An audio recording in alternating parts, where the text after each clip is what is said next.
Selamat sore untuk Bapak dan teman-teman sekalian. Di sini saya akan menjelaskan mengenai praktikum minggu ke-9 yang telah saya kerjakan. Pertama di sini ada sending SMS message. Di sini pada Android Manifest kita menambahkan permission, yaitu menggunakan this permission Android name android.permission.send SMS. Terus ini ada kode activity underscore XML untuk bagian layout tampilan aplikasi Android. Kemudian pada document activity, nah di sini terdapat fungsi Kotlin send SMS. Ini nanti digunakan untuk mengirim pesan SMS ke nomor telepon tertentu dengan menggunakan SMS Manager. Artinya fungsi itu menerima dua parameter, yaitu user message yang merupakan isi pesan yang dikirimkan dan user phone itu nomor telepon penerima pesan. Fungsi ini pertama-tama akan memeriksa apakah aplikasi itu memiliki izin untuk mengirim SMS menggunakan context.combat.check self permission. Nah, jika tidak ada, maka fungsi akan meminta izin untuk mengirim SMS menggunakan activity compact.request permission. Nantinya jika aplikasi sudah ada izin itu, maka akan membuat objek SMS Manager. Perangkat yang menjalankan Android versi 12 atau lebih baru mungkin akan menggunakan Get System Service untuk membuat objek Manager. Kalau tidak, mungkin akan menggunakan fungsi metode getDefault dari SMS Manager.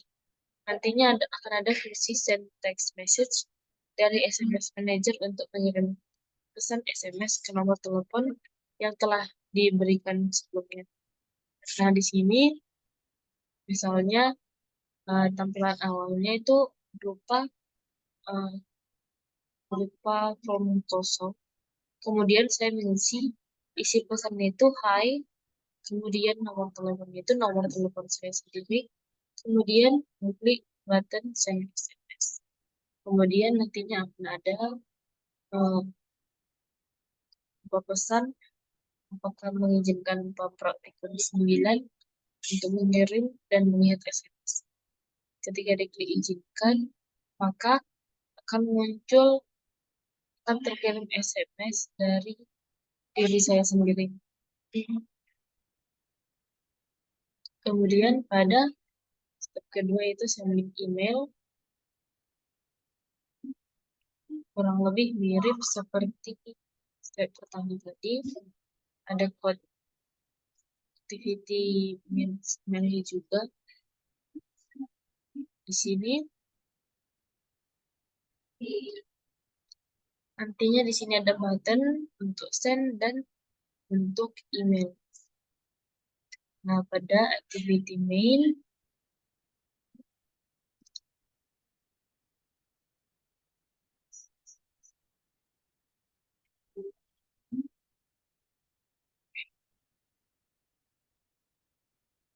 di sini ada code untuk membuat fungsi send email.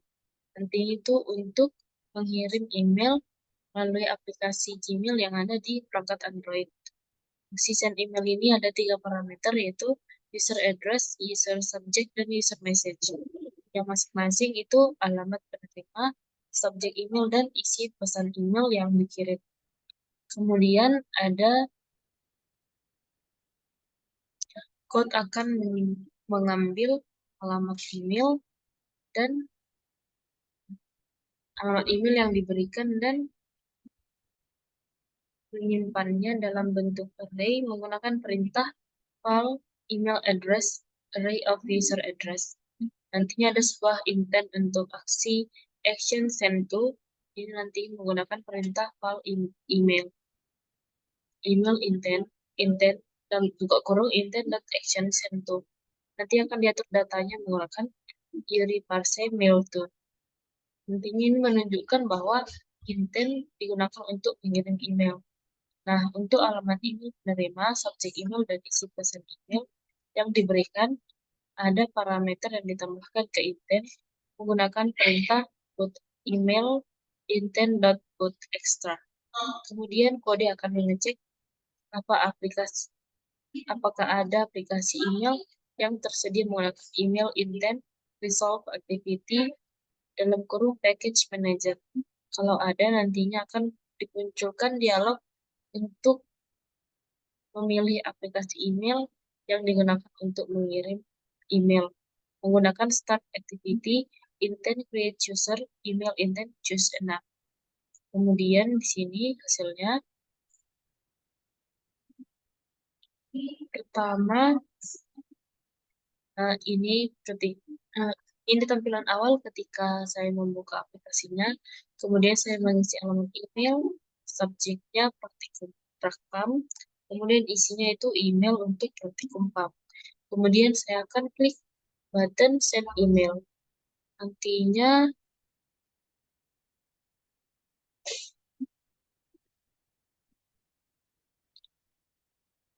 akan ada pilihan choose an app melalui PAM Praktikum 9 atau Gmail.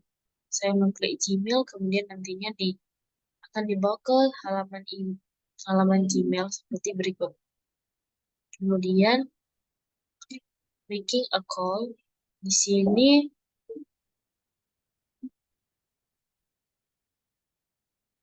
nantinya akan ada fungsi start call untuk memulai panggilan telepon ke nomor telepon yang ditentukan. Si menerima nomor telepon dari pengguna. Kemudian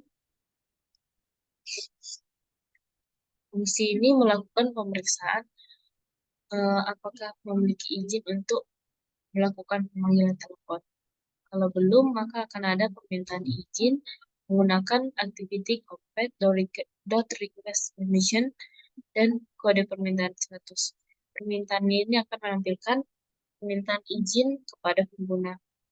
Jika nantinya itu aplikasi telah memiliki izin untuk melakukan panggilan telepon, maka fungsi akan membawa objek intent untuk memulai aktivitas pemanggilan menggunakan intent action underscore dial. Nomor telepon itu nantinya akan ditambah ke intent menggunakan yuri.parse. Kemudian nantinya akan aktivitas pemanggilan itu akan dimulai menggunakan start activity dalam kurung intent. Keseluruhannya itu fungsi start call bertujuan untuk memulai telepon ke nomor yang ditentukan oleh pengguna dengan meminta izin terlebih dahulu. Berikut tampilan awalnya. Pertama-tama ini adalah sebuah form kosong. Kemudian saya mengisi nomor telepon salah satu teman saya. Kemudian ketika kita mengklik button send call, nantinya akan ada permission untuk apakah diizinkan untuk melakukan dan mengelola pemanggilan telepon. Ketika saya mengklik izinkan, maka akan dibawa ke tampilan seperti berikut. Ketika kita mengklik button ini, nantinya akan langsung menelepon nomor tersebut. Kemudian pada step 4 yaitu converting speech to text. Di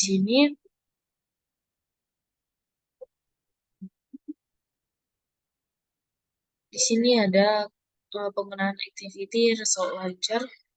Nah, untuk memulai aktivitas dan menangani hasil dari aktivitas yang dimulai. Pada baris pertama yaitu pada bagian activity result launcher, dengan register for activity result. Di sini diinisialisasi untuk memanggil metode register for activity result yang disediakan activity result contrast.start activity for result. Ini sebagai argumen pertama menentukan jenis kontrak yang akan digunakan untuk memulai aktivitas.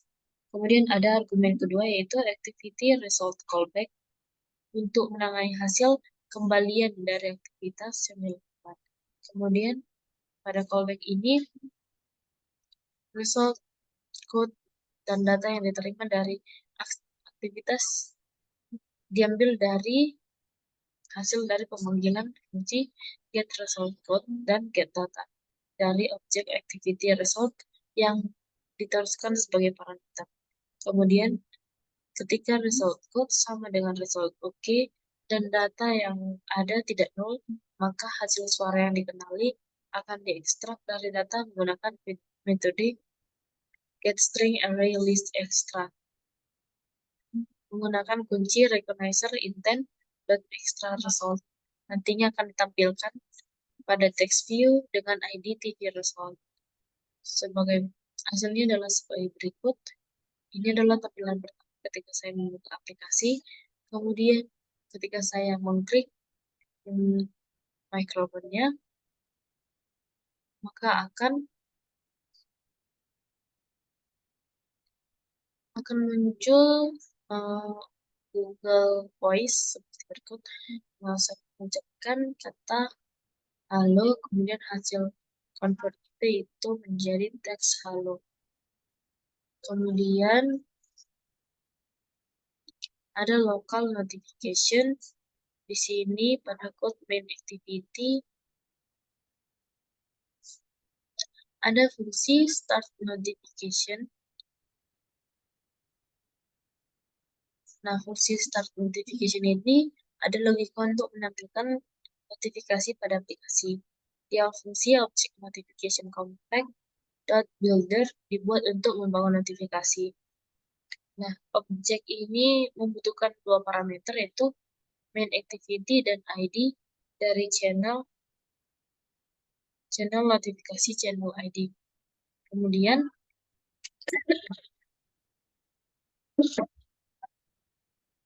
nantinya ada kondisi if else untuk memeriksa versi Android.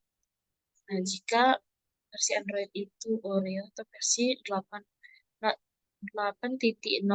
atau yang lebih baru, maka akan dibuat notification channel dengan ID channel ID. Nantinya notification channel ada 3 parameter, yaitu ID channel notifikasi, nama channel, dan tingkat kepentingan notifikasi. Setelah notification channel dibuat, objek notification manager digunakan untuk mengelola notifikasi. Kemudian builder diberi atribut seperti icon, judul, dan isi pesan notifikasi. Nah, di akhir fungsi ini akan ada objek manager compact digunakan untuk menampilkan notifikasi. Ada 2 parameter, yaitu ID notifikasi dan object notification yang dibangun menggunakan builder.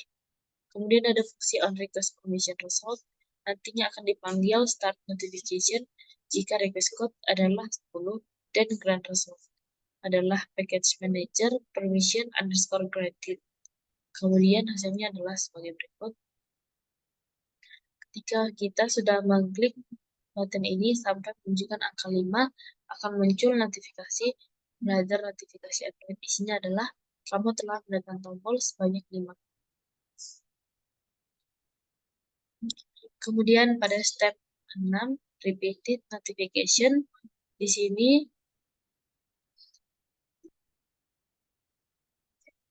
ada notification receiver seperti berikut. Intinya ini sebuah broadcast receiver pada aplikasi Android. Broadcast receiver itu komponen Android untuk menerima dan menangani pesan broadcast yang dikirim oleh aplikasi atau sistem Android. Kode itu berfungsi untuk membuat notifikasi pada Android ketika sebuah pesan broadcast diterima aplikasi. Pesan broadcast diterima, maka metode onReceive akan dipanggil. Pada metode onReceive akan ada pengecekan apakah konteks null atau tidak. Jika konteks null, maka kode tidak akan dilanjutkan. Kemudian pada object notification compact.builder, ini untuk membuat notifikasi channel ID yang ada sebelumnya. Kemudian versi Android, jika yang digunakan itu 26 atau lebih tinggi, maka notification channel akan dibuat lebih dahulu dengan ID channel dan diberi nama 1. Nantinya notifikasi akan diberi icon, judul, dan teks. Nah, jika versinya itu kurang dari 26, maka notification diberi icon judul teks dan priority dengan nilai priority itu high. Notifikasi ditampilkan menggunakan fungsi notification manager compact melalui metode notify.notification.id yang diset sebagai 1. Hasilnya adalah sebagai berikut. Nantinya adalah ada button untuk waktu. Kemudian ketika diklik akan ada pengaturan waktu seperti berikut. Setelah diset kita mengklik OK. Kemudian akan ada tools the alarm has been set. Kemudian ada notification berupa belajar notifikasi Android. Kemudian isi notifikasinya adalah sekarang adalah waktu sesuai pengaturan kamu.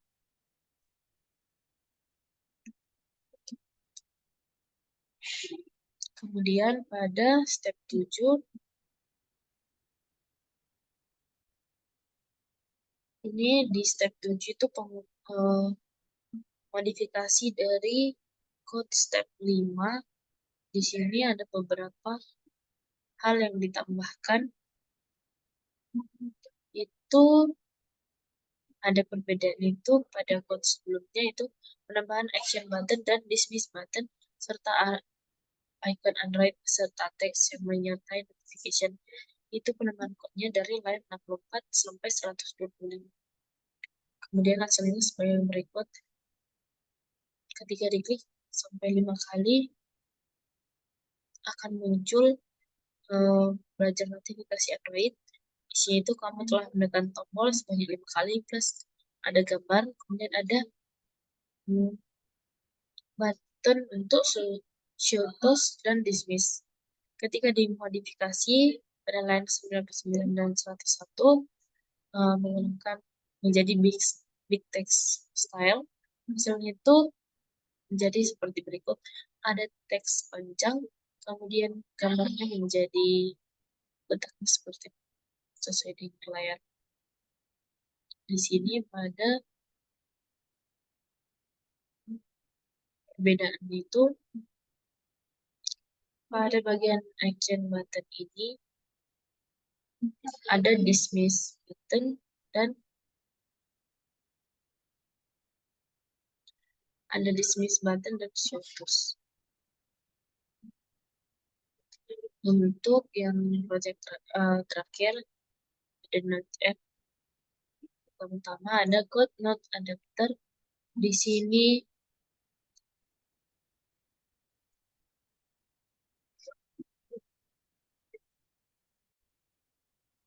ini nantinya akan membuat tampilan note seperti berikut. Pertama kali aplikasinya itu dibuka akan muncul tampilan sebagai berikut. Kemudian ketika diklik salah satu note ini akan menuju ke halaman edit note. Nantinya ketika note-nya sudah diubah, kemudian di save, nah hasil di page utamanya itu akan berubah sesuai dengan hasil yang kita ubah. Kemudian ketika kita men-swipe salah satu note itu ke kanan atau ke kiri, misalkan yang note 9 yang baru saja kita buat, ketika di swipe kanan atau ke kiri, maka akan terhapus sehingga tampilannya seperti berikut. Kemudian untuk meng-add, kita klik icon berikut, kemudian kita tambahkan datanya, kita save, hasilnya adalah seperti berikut. Akan muncul di page utama. Kemudian untuk menghapus semua data ada icon keranjang. Nantinya di sini ketika kita klik akan ada pesan delete all notes. Ketika kita mengklik yes. Nah di sini juga penjelasan if click yes all notes will delete. If you want to delete specific note, please swipe left or right. Nah di sini sudah ada pesan peringatan sebelumnya. Kemudian ketika kita mengklik yes, di sini akan ada kosong karena note yang telah kita buat sebelumnya sudah terhapus sepenuhnya.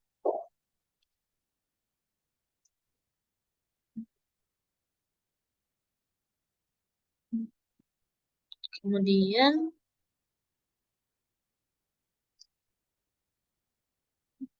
pada code adapter ini di sini nantinya ini untuk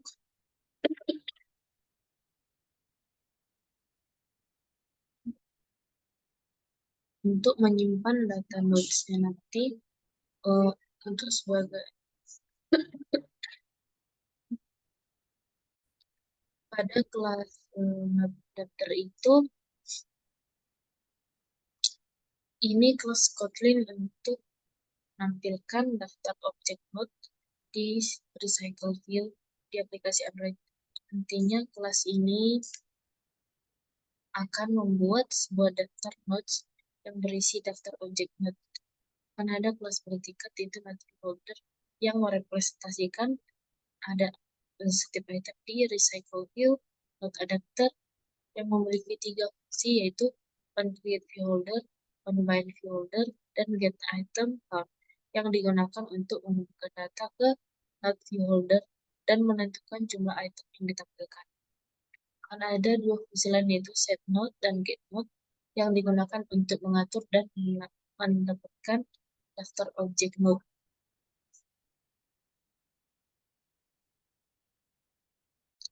Kemudian pada code node edit activity ini ada 4 variabel yaitu title, description, fit and cancel, dan fit and save. Akan ada fungsi untuk cancel itu yaitu ketika kita ingin mengedit data sementara tidak ada yang diupdate itu akan ada terus update terus ditampilkan dalam waktu singkat menggunakan fungsi length_short yang ditampilkan dengan fungsi .show. Kemudian akan ada button save yang akan mengupdate ketika ada sesuatu. Kemudian pada update node di sini ada new title dan new description. Ketika resultnya itu dan result oke, maka akan finish. Kemudian pada get and set data di sini kita akan mengambil data terbaru, kemudian akan disimpan data terbaru yang diberikan oleh user. Kemudian di sini ada activity main-nya. Di kelas main activity ini untuk berfungsi sebagai tampilan utama, ada fungsi untuk mengatur recycler view. Ini untuk membuat menu, menampilkan dialog konfigurasi, dan mendaftarkan activity result launcher untuk menangani aktivitas tambah dan edit catatan. Nantinya juga menggunakan kelas node adapter dan node view model untuk menampilkan dan memanipulasi daftar catatan.